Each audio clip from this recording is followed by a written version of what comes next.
Radio 101 سے ان کی life کا آغاز ہوتا ہے، پھر وہ 103 کی آواز بنتے ہیں، اور اس کے بعد پھر دھمال FM 94 کے کنٹری ہیڈ بنتے ہیں.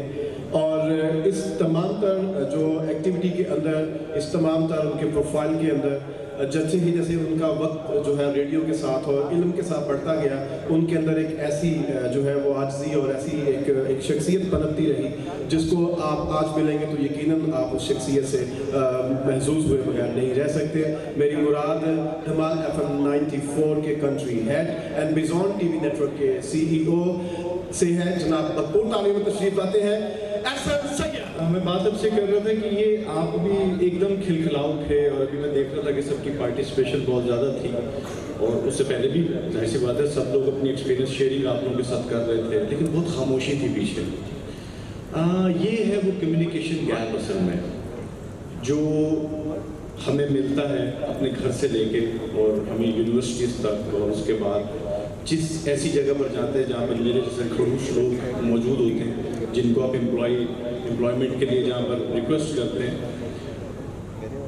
ہمارے ساتھ ہوا ایک بہت بڑا ہاتھ ہوا ہے اصل میں. ہمارے ساتھ کہانی یہ ہوئی ہمارے ساتھ کہ ہمیں مختلف رستوں پہ لگا دیا گیا. مثلا میں موٹیویشنل اسپیکر بن گیا، کوئی سکسیسفل CEO بن گیا، کوئی اچھا امپلائر بن گیا. یہ ساری چیزوں نے ہمارے اندر بت بنا دیے، اور ہم بھول گئے کہ موٹیویشن تو ساری کی ساری ہمارے گھر میں تھی.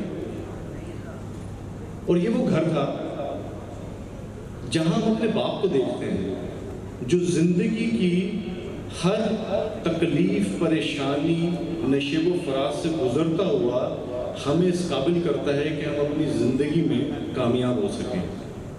ہماری وہ ماں جو اس سوسائٹی کے اندر رہتے ہوئے فیملی پالیٹکس اور اس کے ساتھ ساتھ فائنینشیل ایشوز اور پرابلمس کے ساتھ اپنی زندگی کو گزارتے ہوئے ایک ایسی جگہ پر آ کر کے کھڑی ہو جاتی ہے جہاں وہ تھک جاتی ہے، لیکن وہ جیسے ہی اپنی اولاد کو پریشانی میں دیکھتی ہے تو وہ پھر اسی ثابت قدمی کے ساتھ کھڑی ہو جاتی ہے. مجھے نہیں سمجھ آتی ہمیں موٹیویشنل اسپیکرس کی کیوں ضرورت ہے. آپ کے ہمارے گھروں میں وہ موٹیویشنل لوگ موجود ہیں، ہماری نظر نہیں پڑتی. شاید گھر کی مرغی دال برابر ہے. میں ابھی بلوچستان ایک ٹور پہ تھا، ابھی مجھے واپس جانا ہے. میں آپ کو بتاؤں، آپ ایک بلیس صوبے میں رہتے ہیں جہاں پر آپ کو پانی، درخت، کھانا پینا سب کچھ آسائشیں میسر ہیں. ایک پروجیکٹ ابھی ایک میں کر رہا ہوں وہاں پر، تو میں تافتان کے پاس وہ جگہ ہے جہاں پر زندگی کے آثار نہیں ملتے، لیکن وہاں پر بھی لوگ رہ رہے ہیں. اور وہاں پر اسلامک ریلیف فاؤنڈیشن ایک NGO ہے، وہ کام کر رہی ہے. آپ یقین کریں گے کہ آپ اور میں جو برش کرتے وقت صبح 7 سے 8 لیٹر پانی ضائع کرتے ہیں نا، وہاں پر 3 سے 4 لیٹر کے اندر لوگ 8 سے 10 دن کی زندگی گزارتے ہیں پانی. ہم اپنے روزمرہ کی زندگی میں جن جن چیزوں کے بارے میں تھینک لیس ہیں، وہاں پہ ان لوگوں کو وہ خواب میں بھی نہیں سوچ سکتے.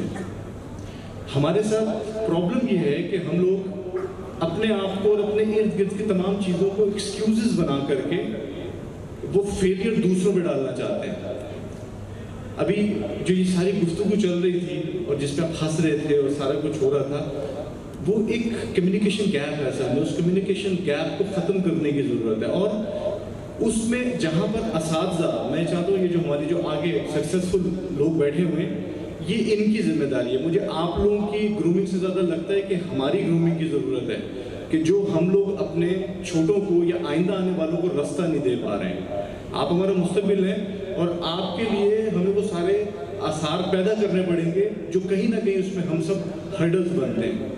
چھوٹی سی بات کروں گا، اس کے بعد میں چلوں گا کیونکہ باقی مہمان یہاں پہ بیٹھے ہیں. یاد رکھیے گا، آپ کے ایک ہی دنیا میں مرد ہے جو صرف آپ کو کامیاب دیکھنا چاہتا ہے اور اپنے سے آگے دیکھنا چاہتا ہے، وہ آپ کا باپ ہے. دنیا میں جتنے مرد ہیں کہیں نہ کہیں جا کر کے وہ آپ کو روکیں گے، وہ کہیں نہ کہیں پہ چاہیں گے کہ آپ ان سے زیادہ کامیاب نہ ہو جائیں. تو اپنے گھر میں جو آپ کے انسائکلوپیڈیاز ہیں، آپ کے والد، آپ کی والدہ، ان کے ایکسپیرینسز سے سیکھیے.